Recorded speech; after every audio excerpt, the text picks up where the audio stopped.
Bonjour à tous, ici Margot Morin. Bienvenue sur ma chaîne dédiée à tout ce qui touche à la maison, déco, organisation, astuces pratiques. Si vous aimez créer un espace qui vous ressemble et découvrir des conseils pour embellir votre intérieur, n'oubliez pas de vous abonner. Aujourd'hui, on va explorer ensemble un nouveau sujet pour transformer votre chez vous. Prêt? C'est parti! Bonjour à tous. Dans cette vidéo, je vais vous parler d'un sujet essentiel pour tous les propriétaires, la déclaration d'impôt et plus particulièrement de ce que vous devez inclure dans la catégorie « Revenus fonciers ». Je vais vous expliquer quel type de revenus sont concernés, comment les déclarer correctement et quelles déductions vous pouvez éventuellement appliquer. Que vous soyez un investisseur aguerri ou un propriétaire novice, cette vidéo vous donnera toutes les clés pour bien remplir votre déclaration. Alors, restez avec moi et découvrons ensemble ce qu'il faut savoir sur les revenus fonciers.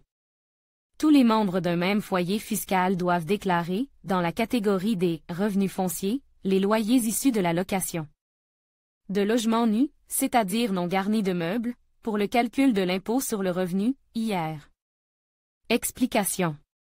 Chaque année civile, le propriétaire d'un logement nu doit déclarer aux impôts les loyers qu'il a encaissés entre le 1er janvier et le 31 décembre de l'année qui précédait, mais aussi ses revenus, accessoires, ou exceptionnels, c'est-à-dire le pas de porte.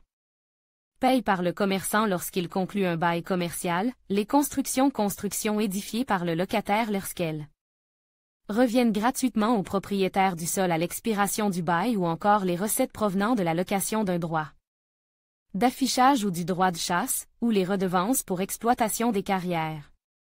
Cela veut dire que les loyers, ou assimilés, c'est-à-dire les revenus accessoires ou exceptionnels, qui seraient payés en retard. Par exemple, le loyer de décembre de l'année précédente payé en janvier de l'année suivante, doit être pris en compte pour le calcul de l'IR de l'année au cours de laquelle il est en caisse, c'est-à-dire dans notre exemple, l'année suivante. Et si le locataire ne paye pas du tout son loyer, alors il n'y a aucun revenu foncier à déclarer. Inversement, si le locataire paye son loyer d'avance, il conviendra de déclarer le montant de l'avance avec les loyers encaissés au cours de l'année civile considérée. En conclusion, la déclaration des revenus fonciers est une étape essentielle pour tout propriétaire bailleur. Il est crucial de bien identifier les revenus à déclarer, qu'il s'agisse des loyers perçus ou des charges récupérables. N'oubliez pas de déduire les dépenses liées à la gestion de vos biens, telles que les travaux d'entretien ou les frais de gestion. En respectant ces étapes, vous vous assurez une déclaration précise et conforme, tout en optimisant votre fiscalité. Prenez le temps de vous informer et, si nécessaire, n'hésitez pas à consulter un professionnel pour vous accompagner dans cette démarche.